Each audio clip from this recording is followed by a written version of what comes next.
Hey, folks, welcome to Free Press Sports with Carlos and Sean. Carlos, we have the great Dave Birkett on again today, and he is here. My goodness, every time he comes on, I keep asking him if he can keep you, do something with you, but you've done it again, and I want to get Dave's opinion on this. Dave, first of all, welcome. Thanks for joining us, but how many times do we have to have Carlos write a column and saying, oh, my God, I'm stepping out. I'm putting my neck out there. Everybody else is optimistic, and they're crazy. And, oh, by the way, I think they're going to win 6 games. Everybody else thinks they're going to win 7 or 8. What the hell is the difference, Dave? Help me out here. First of all, it's Carlos Minares, not Minares, Minares, right? But no, there's no difference. Didn't we have this discussion like in May after I did my initial schedule prediction that, the difference between a 6-win team and a 7-win team is virtually nothing. And Carlos thinks I am not, high on this Lions team. I'm going with 6. Everyone else can have their 7 and 10 prediction. It's baffling. Carlos, help us out. Help us understand this world you're living in your head. I'm not sure what you're referencing, because I said that the column I wrote that you rewrote the next day was that this is going to be a team that you have to be patient with, that the only way to really measure this team is like the small steps that they take. They're not going to take major leaps. It's going to be little bits of progression, because year 2 in this rebuild, they're not close. Dave and I have actually been to a couple of practices, Sean, and watched them. So they don't look. Dave, the great Dave. By the way, the great Dave Birkett is like marvelous. Marlon Hagler, it's like officially part of his name now. So, but yeah, it's going to be incremental improvement, is what I said. And I think the headline in your column was judge them on a sliding scale, basically rewriting what I wrote, but not giving me credit. So, Dave, do you agree? Come on, Team Carlos. It's time to join up early. You get some benefits. You might get a Frosty out of it. Dave, do you realize what he's leaving out of the column, right? First of all, I realize he owes me a few lunches since we found that lunch bet slip from Lions back before the pandemic. Second, Sean, it was good seeing you at practice the other day, or at availability the other day. Carlos, I don't know when I saw you last. Was it July? I've been a couple times lately, and for sure. But besides, it doesn't matter if Carlos goes; he doesn't know what he's looking at. But let's put that aside for a second. The part of the column I'm referencing is he was doing fine. He was doing fine. It's a nice, reasonable column. 3/4 of the way down, he can't help himself. And then he sets himself up against everybody else who's saying, and he's talking about how easy it is to be optimistic and all the hype with this team, but nobody else is hyping him around here anyway. And this is what I'm confused by. He's talking about 6 wins. You're talking about 7. I may have said 8. Most people are around a 6, 7, 8 wins. So the differentiation, that's what I'm confused by, Dave. Yeah, look, I don't think anyone is picking this team to go 11-6 and win the NFC North and make some dramatic run towards the Super Bowl, right? That seems I'm with both of you guys that we need to pump the brakes a little bit. This is not quite that type of team. I think they are heading in the right direction. I think we all agree with that.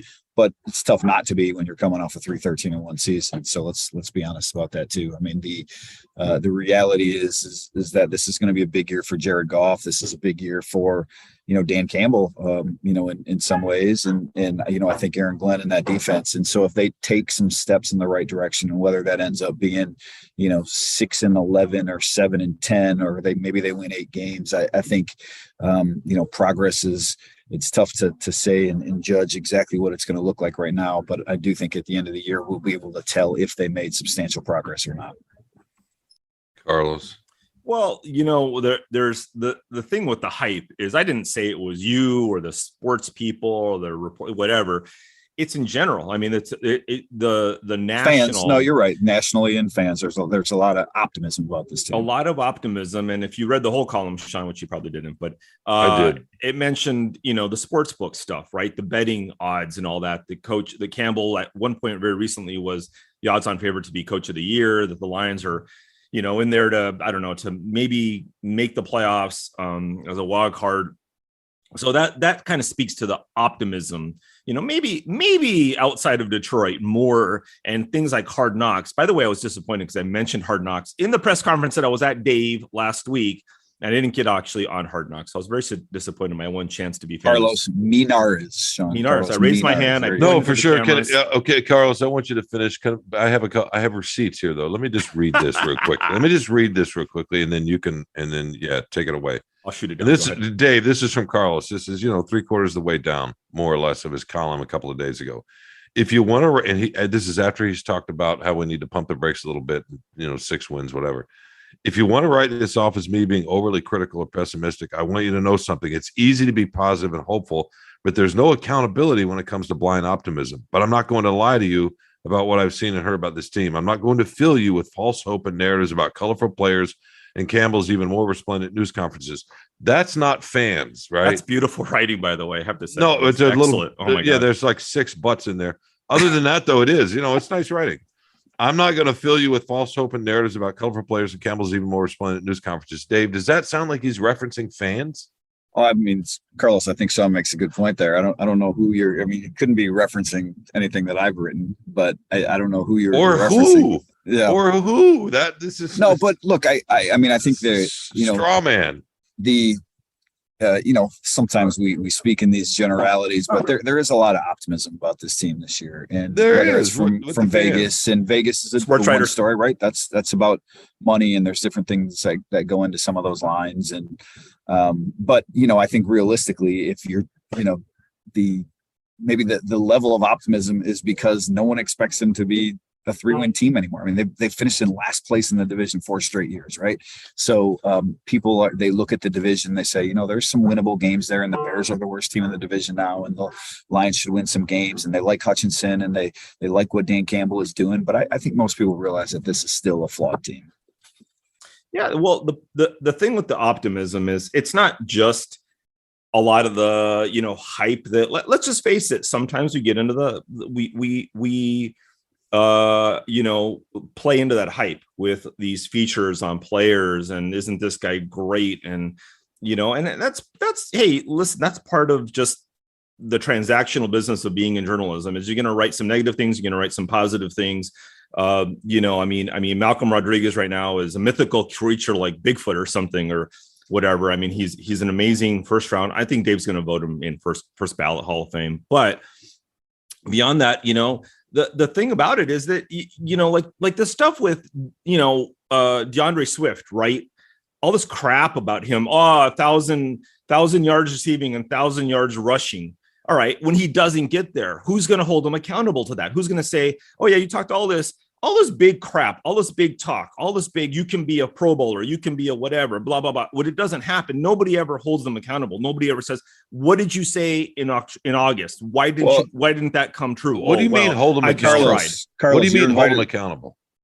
Go ahead, Dave. Sorry. I was just going to say, you're invited out to Allen Park anytime. I know we see you once or twice a year out there. So if you want to come out and hold them accountable, that's, you can do that. But I will. When Swift said that, I mean, like, even when I wrote the news story on that, I pointed out how unrealistic that goal is. Right. So it's good to have those goals, but do you really think DeAndre Swift is going for 1,000 and 1,000 something 3 running backs have done in NFL history? No, but that doesn't mean they can't have those goals and we can't put that out. And it also doesn't mean that if he doesn't get that, if he runs for 800 and has 650 yards receiving, that doesn't mean that he doesn't have a successful year. It's just 1,000 and 1,000. That's not the barometer of having a really good year for a running back in the NFL.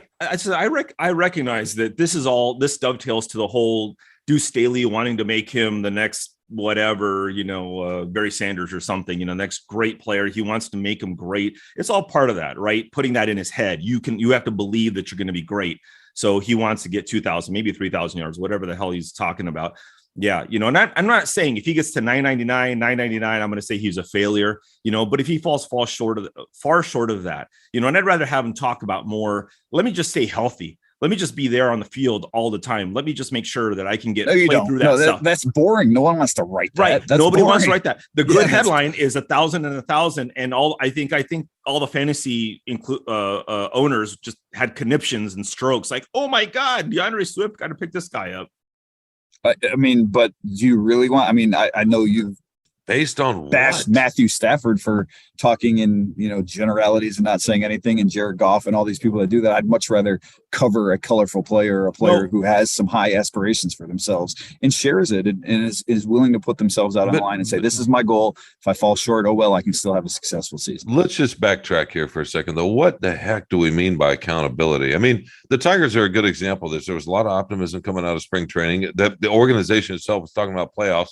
And the media around here, including me, including Carlos, have hammered them all summer.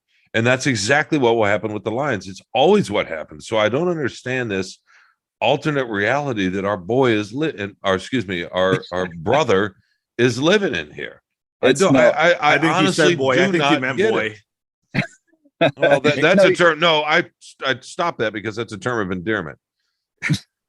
Now, look, I think right. We've said this all along. It is a bottom line business. So it's all about how many games they win at the end. And if the Lions don't win enough games, then people will be, I don't think they will be coming for Dan Campbell's head this year, but if they go 3-13-1 or something like that again, certainly they'll hear it. The knives will be out and people will be ready for it. But the reality is if the Lions take a step forward this year, whatever that looks like, 6, 7, 8 wins, somewhere in that general vicinity, I think people will, their optimism will, be confirmed and they'll be even more optimistic going into next year. And if we're being honest, year 3 is really the big year for the Lions in terms of what it means for this regime and everything moving forward.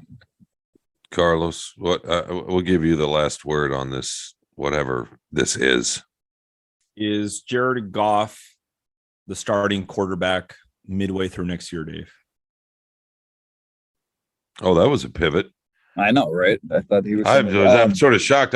Carlos normally loves it when it's all about him. Yeah, so I'm sort of surprised. I want to know. Let me rephrase that. I want to know: is Jared Goff the starting quarterback at Thanksgiving next year? If you let me just tell you, I'm looking forward to watching that Florida-Kentucky game because that's 2 quarterbacks who could be in the mix for, Lions midway through round 1 or something like that, depending on, how high Richardson climbs after his performance last week. I'm going to say yes, Jared Goff is the quarterback because, again, look, if I think the Lions are going to win 7 or 8 games, then I think Jared Goff is having a good enough season to help them get there. And you and I both know that it's tough for NFL teams to, when your quarterback has some semblance of success, to go away from them, right? Without having a sure thing, without having that number 1 or 2 overall pick in your hand. If the Lions win 8 games, that's not going to be the case. They're not going to be picking that high in the draft. Even with the Rams extra first round pick, they're probably not going to be in a position to get one of those top 2 quarterbacks. So as I look ahead, it probably makes more sense for them to use those picks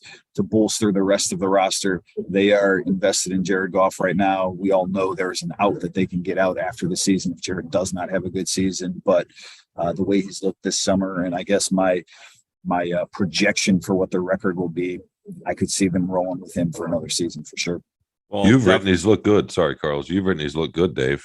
Right? Yeah. I mean, which is saying something for you because you've been a skeptic. Is that fair to say? Yeah, I mean, I don't think he looked good last year. I wrote that during the preseason. He just was very reluctant to throw the ball downfield. I think we saw that in the regular season. He played better the second half of last year after changing coordinators. He's playing with a little more confidence right now.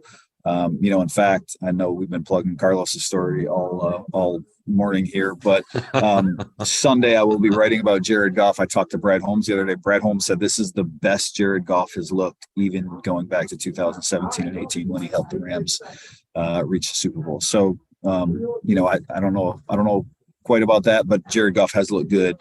And I think the offense will be better this year. But for being honest, I mean, the Lions have the third highest percent of their cap invested on the offensive side of the ball in the NFL, right? They've done everything they can to help Jared Goff succeed. He should be good. He should be better than he was. And if he's not, obviously the Lions will be making a move at quarterback next season, but it's way too early to talk about that right now. It's never too early. And the other thing is they cannot draft a quarterback now because Vitae is hurt. So Sean Windsor demands that you use your first pick in the first round, maybe trade up to 1, 2, 3, whatever to get a right guard. They're going to be picking 15th and they'll take a cornerback, and then with the 26th pick they have from the Rams, they take a guard. So they're going to fill both those spots, and then Jared Goff will be the quarterback, and then it'll be a no excuses season again. Only they play the AFC West next year, and that's when they play Patrick Mahomes and Justin Herbert and all those teams. And then if they don't take a step forward, then people will definitely be coming for Jared Goff. What do you think, Carlos, in all sincerity, about Goff? I think he'll be better than last year, or at least he will look like he's trying to be better, trying to throw downfield. This is all, by the way, like going to be on DJ Chark. I think, like it's going to be his one downfield threat.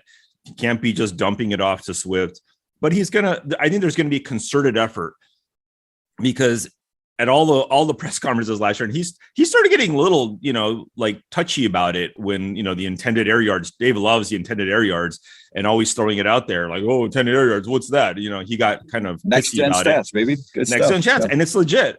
But it's going to be like, listen, I got to get people off my back like the great Dave Birkett, and I got to at least look like I'm throwing downfield and try to be vertical, try to get more chunk yards. So I think he will either be better or appear as though he's getting better. So he'll be okay. But I think by next year, Thanksgiving 2023, I don't know if he's a starting quarterback. I wouldn't think so. I think they're going to I think they know who Jared Goff is, and you can't talk him down. I think they're trying to bolster him the best he's ever looked, maybe better than Y.A. Tittle, whatever, like the Johnny Unitas, all this stuff, right? He's looked resplendent, to use a Carlos Menard's word. And I will say, I mean, he looks great, right, Dave, with the red jersey. Nobody can touch him in practice going against that secondary. I think you and I could throw pretty good against that secondary, the back seven, but we'll see. He played one series.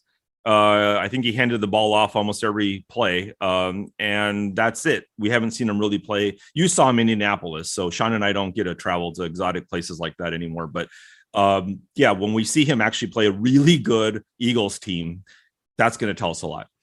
Dave, I would just I want to finish with Goff with you and get your thought here. And you and I were talking about this at Allen Park the other day.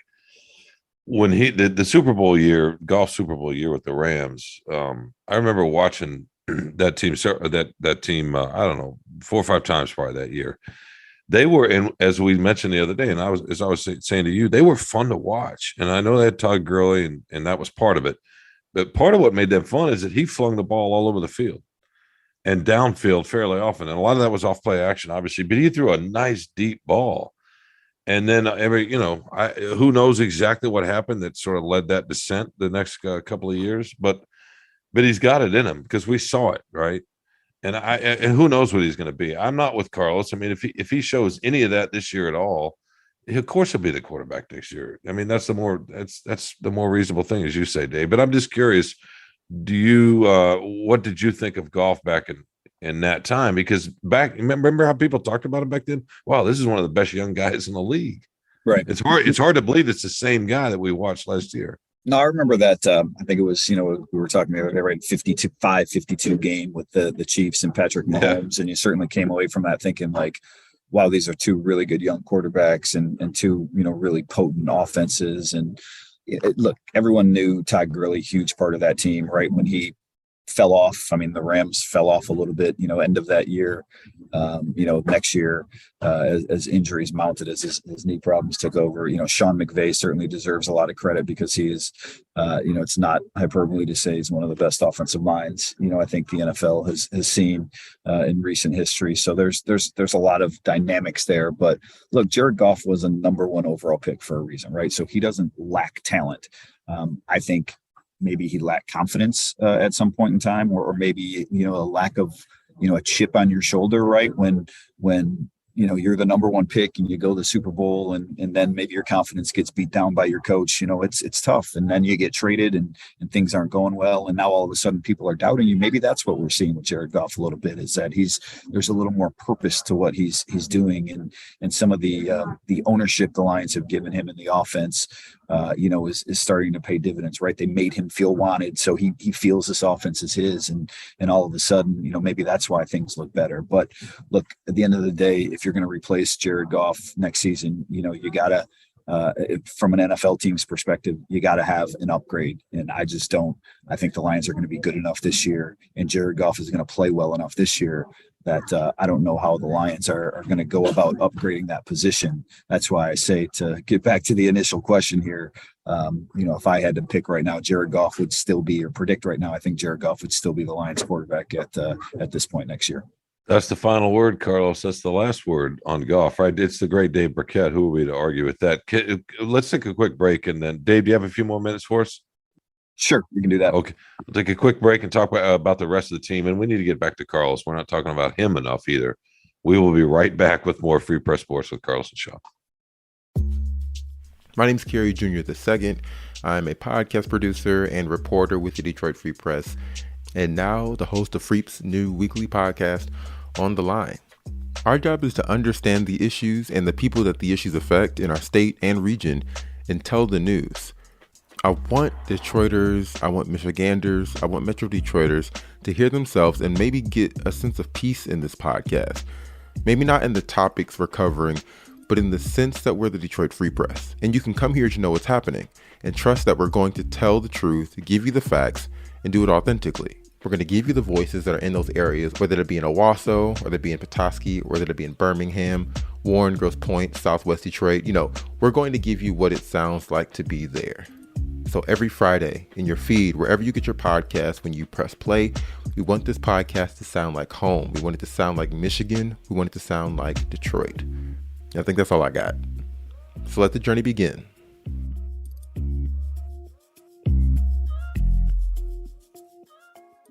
Welcome back to Free Press Sports with Carlos and Sean. Carlos, over the break, you said you had one more thought on Jared Goff. Let's hear it. Yeah, just, the one thing that happened last year that was interesting to me, and I wrote about it, was I talked to someone at Pro Football Focus last year when I was doing a story about Stafford. And I also talked to him about Jared Goff. And one of the things he said was that the problem with Goff is, I think that a couple of things is, one, the league kind of figured him out a little bit. Like, I think he said, I believe it was that he couldn't throw to his left. Like in play action, he would always roll right and throw right. And, this is a league of adjustments, right? So teams will figure out, defenses will figure you out. And whether Goff has overcome that or not, whether they can expose his weaknesses and make him play left-handed or whatever, that's going to be interesting to see. But also the thing about the ownership of the offense, that's something that Sean McVay always wanted Goff to have, to take more of that ownership, to not rely on just all the play calling from Sean McVay and that's what he wanted from Stafford. That's what McVay wanted. That's what he got from Stafford. And that's, if you listen to those press conferences last year from McVay, that's all what he did, was he sung the praises of Matthew Stafford being able to control the offense and make it his and take more ownership. And that's something that we don't know if Goff has in him, because as much as what Dave referenced that, they want him to make the offense more and he has more input in the office. The reality is this is also his fourth offensive coordinator in less than 2 years. When you go in McVay, you go in Anthony Lynn, you go in Dan Campbell, you go in Ben Johnson. That's a lot of adjustment too. So there's kind of a lot of moving parts to this that it may not click right away. I got to say something, because I think, that comes for different quarterbacks, different players at different times of their career. One of the knocks on Matthew Stafford, from talking to former teammates of his, especially during the Matt Patricia years, and I know, Carlos, this is going to hurt your heart how much you like Patricia, but his teammates used to look at him like, you are the quarterback, you are Matthew Stafford. If you don't like something, say something. Say something that when a play call comes in from Jim Bob Cooter, who ran this very basic offense, like, change the play call, we are all behind you. And Stafford never did that. Stafford did not do that in Detroit. He never made the offense his own. He never went and complained about things that were going on with the coaching staff, not just the ownership, but when they would have their leadership meetings, he was a guy that never spoke up and spoke out about things that Patricia and others were doing. So Stafford never felt comfortable doing that here. And he was a younger quarterback then, and when you're coming into the organization, you're a little bit different than when you are a vet. Wait. With Patricia, he was not a younger quarterback. No, but I'm just saying, when he came to Detroit, right, he was this young quarterback. And so then you sort of get set in your ways when you're at a place. And maybe when you go somewhere new and there's new surroundings and you're playing for new people and people empower you in different ways, it brings something else out of you. And so I don't know whether Jared has that or not, but just hearing the stories of how much Jared was in the building this offseason and the lengths that he went to work with Ben Johnson to put the offense together, I wouldn't put it past them that's something that maybe at this stage of his career, he can be better at. So I do think that, maybe people have some of that in them, and it just comes out at different stages in life based on, what and who is around them. By the way, you saw just what happened there, Dave, right? This is how Carlos writes his column. He jumped in halfway through before you were finished making a really good point and made a comment on the fact that, wait, he wasn't young under Patricia instead of letting you finish because there was a larger point there. Oh, I forced him to explain it. He was gonna pretend that Matthew, poor little Matthew Stafford in year 11 couldn't go against Matt Patricia. That's something that Matthew Stafford definitely should have done, and will always be, this cloud that hangs over his, little resume here in Detroit. And he should have done that, and he should have, felt that. I mean, we are in an age of player empowerment, so obviously off the field, and when it comes to demanding change and some of that, I think he could have had he could have been more productive in terms of shaping the direction of the franchise, but also when it comes to running plays and executing the offense and doing some things to sort of, help, some of the things that they weren't doing on offense at the time. And by the way, Carlos was just defending his boy, Matt Patricia. That's why. Yeah. And let's not forget the narrative of what Stafford was here, even at the end, was, he's a leader. He does speak in team meetings. He does. Now, I agree with you, Dave, that I don't ever remember him really like, I'm taking ownership of this thing and I'm going to be the guy, and changing calls and whatever, because he also knew the most important part of playing in the NFL is keeping your job in the NFL. And if you're going to start taking on coaches and also sticking your neck out, frankly, that can be a problem. If you don't make waves, if you do what you're told to do, you're going to keep your job, right? So I don't really blame him necessarily for that, but that is what the Lions needed. It's not what Matthew Stafford necessarily needed to keep his job, but he should have done that. It could have made a big difference. I'm not sure it's about keeping his job. Some people are just wrapped that way. That's just in of course this it's about keeping his job. He was plenty good enough to sure. keep his job. Dave, what can we do here? He was like the highest paid quarterback in the NFL. Exactly. And if it wasn't in Detroit, he would have had a job with 10 other teams. Yeah. Did someone not just write that the highest paid does not necessarily mean that you're the best? Didn't someone just write 100%. that? No, but you're not going to lose your job. You can get traded. You can't get traded. Quarterbacks Have here, you heard of, like Dave. You know what, Carlos? Oh my God. It was okay if they would have got traded because they didn't want to be around the lake that they lived on. So that it would have been fine for them to get traded somewhere else. LA's a much safer. He just didn't have it in him. He just didn't have it in him, right? That's running joke. And maybe the move to your point, maybe the move jolted him. I don't know. I don't want to speculate what's in his head there, but he clearly didn't have that in him. You know what I mean? It's just you're right, because it was a manufactured story about a BS trade. Supposedly the Lions were looking to move on from him, and Kelly Stafford jumped on right away. Hey, well, if you're looking to move us, plant. Yeah. And so that it's all about keeping your job in a different way, because if you think that you're in disfavor or you hate the coach and you don't want to have to go against the coach and have a, sort of palace coup and whatever, a power fight, but what he didn't realize is he would have won any power fight there would have been. And so, or maybe he didn't. Yes. Yeah. Against Matt Patricia. Come on. After the first year, after 1 year, you're going to fire a coach and side with the quarterback. They should have fired Matt Patricia in May of his first year. Yeah. So, the players. But they didn't. So that tells you something, right? They didn't fire him the first year. Maybe there was a financial component there or whatever. But regardless, Stafford would have won any sort of showdown with Matt Patricia over power. He could have forced change upon the Lions much earlier than it happened. And that was not his personality, right? No, it just wasn't. I mean, it was a huge deal when he finally flipped his baseball cap around. Like, that was a big deal. Well, I made him do it. That's why. Yeah. I'm sure you did.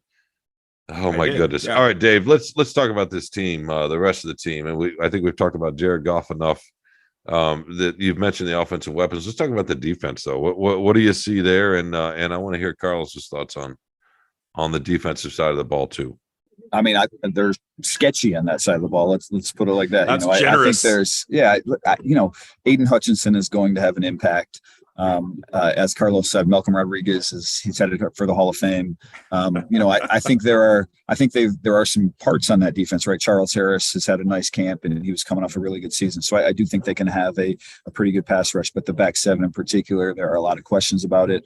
I frankly, that's the weak link of this team. And look, if they, finish near the middle of the NFL in defense, Aaron Glenn should absolutely be a head coach in 2023 because of the magic he'll have worked. They are thin on that side of the ball, right? They don't have a lot of playmakers outside of Hutchinson. So I think that will be something that holds him back. But, if you can generate a pass rush, and they should be able to generate more of a pass rush this year, there's reason to believe they can be better, defensively. How encouraged are you by Jeff Okudah's triumphant victory in the camp battle over a converted safety? If you read my part of my season preview today, I'm sure you did. Fruit.com, everyone out there, drop Thursday morning. Go back and look. Slide down if you need to read it. Look, give Jeff Okudah credit, right? He's coming back from a torn Achilles.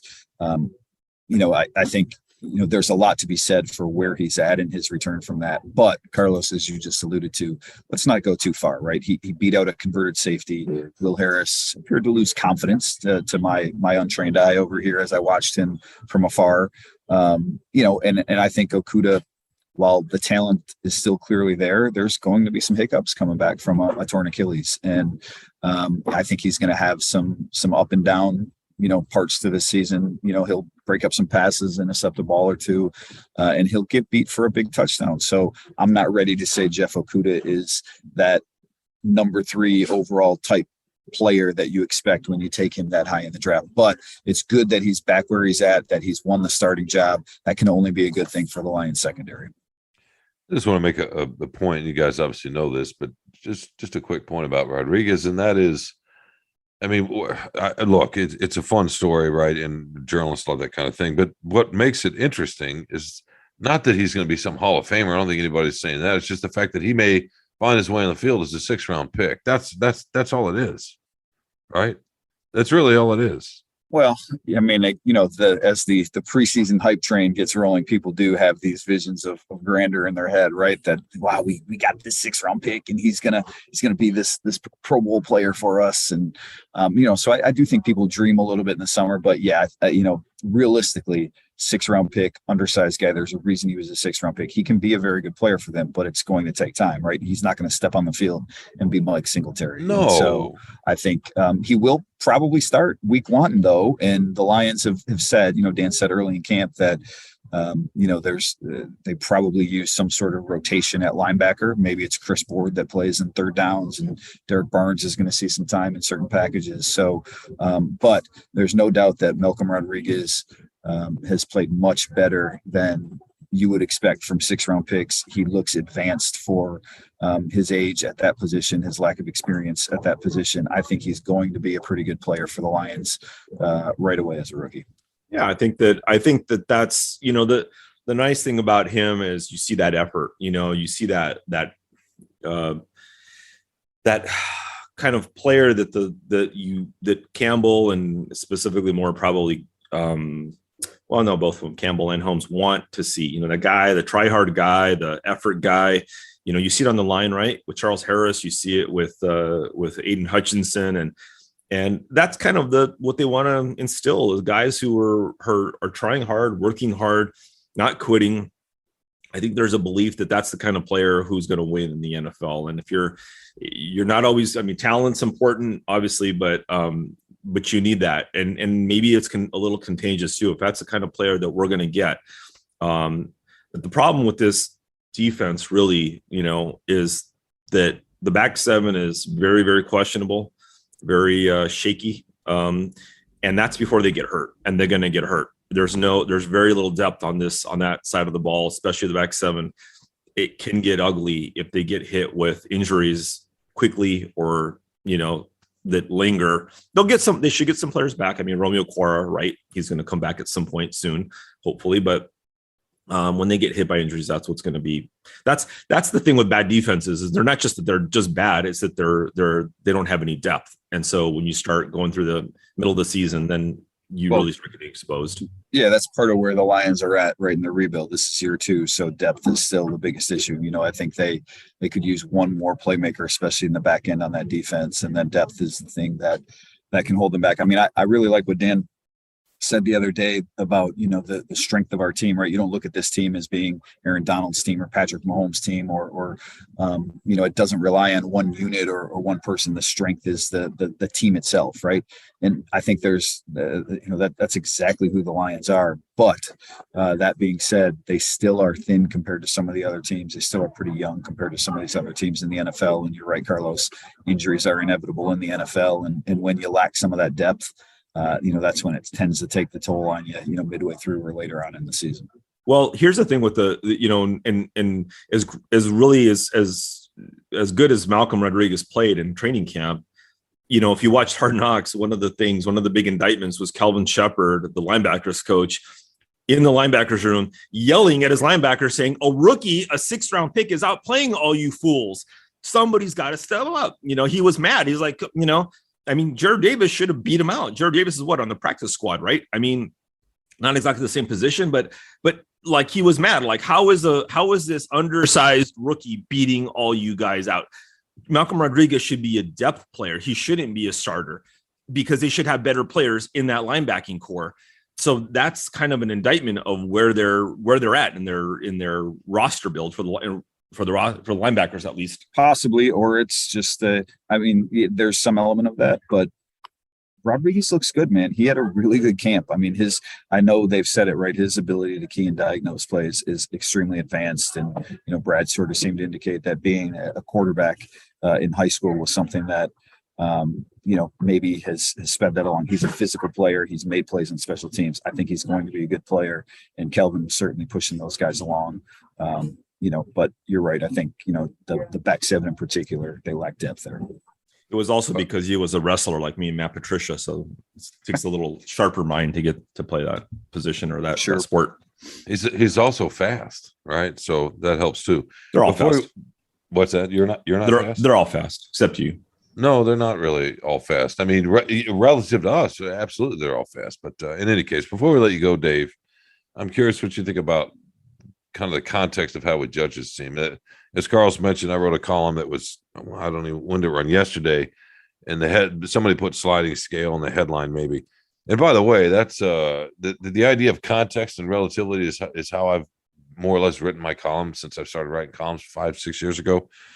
And Carlos comes in, all of a sudden he starts to say, oh yeah, that's kind of how the world works a little bit. And now I'm stealing from him. I think that's pretty rich. That's incredibly rich, but we'll let that go.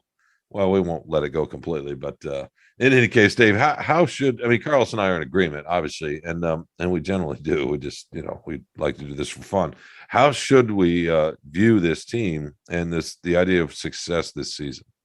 Well, I think the only way to judge them and any team is by wins, but you also have to enter it, the season with a realistic view of where they are, right? Again, like you can have a successful season in the context of being the Lions and where they came from and not win 13 games and go to the Super Bowl, right? That's not the only way to ultimately, that's the goal of every team. But when you realize that this is a 3-win team and this is year 2 of the rebuild, that's not the next step for them. So look, if they finish somewhere around 500, if they are in playoff contention, and a lot of teams are in playoff contention in the NFL these days with the new expanded playoff format. If they are in contention for a wild card spot at the end of the season, I think people will leave this season feeling good about where the program is headed, and that would set up 2023 as the real prove it year for Dan Campbell and Brad Holmes and company. Yeah, I think this is the year. The key with this year is no regression, no major regression. We need to see some progress as much as possible, but take steps forward. You just can't. In year 2, you cannot be taking steps back.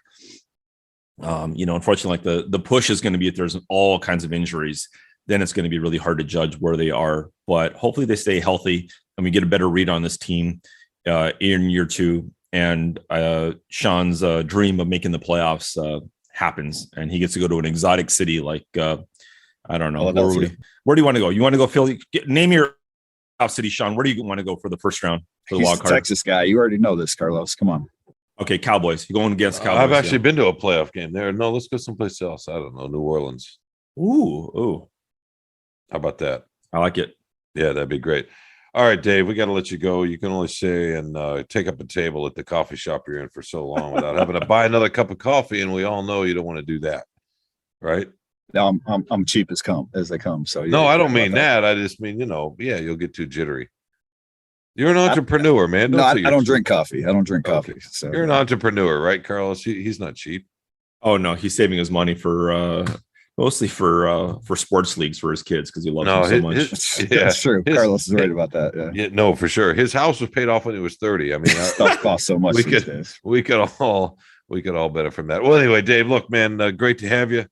Thanks for dropping some knowledge on us and offering up that wisdom. As always, we will talk to you at some point soon, right, Carlos? Hopefully, if we can come through with the Frosty payout, he'll join us again. See you guys in December next time you're in Allen Park. All right. Yeah, no, I'll actually be there in a couple hours. But thank you again, my man, and we'll talk to you soon. We'll be right back to wrap up. Well, we want to hear Carlos' favorite thing, right, Carlos? So we'll be right back with more Free Press Sports with Carlos and Sean. Hello, I'm Phil Friend, the host and producer of Spartan Speak, a podcast collaboration between the Detroit Free Press and Lansing State Journal focusing on Michigan State sports. Each week, I'm joined by the OGs of the MSU podcasting game, Freak beat writer Chris Laurie and LSJ sports columnist Graham Couch, as we discuss and dissect the latest sports news coming out of East Lansing.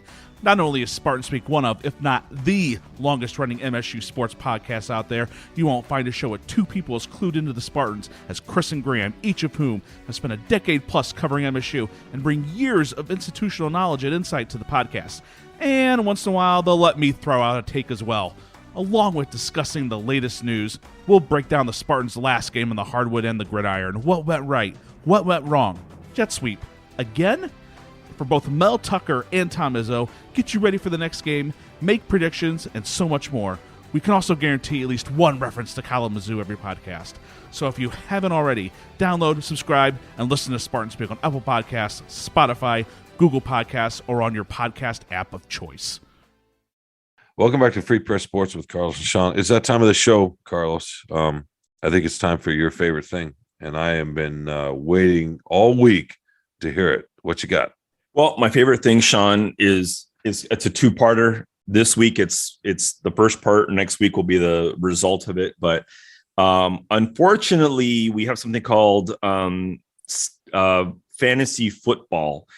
That there's this Jim Jones level of zealousness to it that people lose their minds.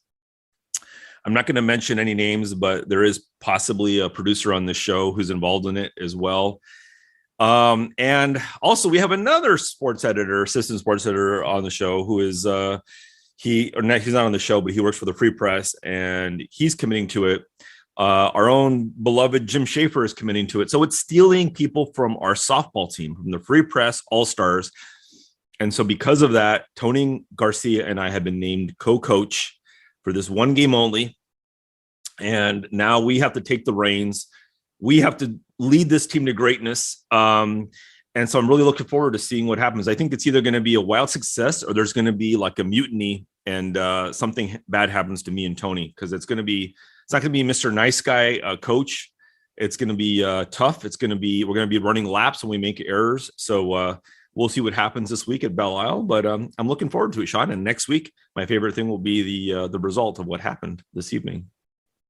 So we're talking about flag football?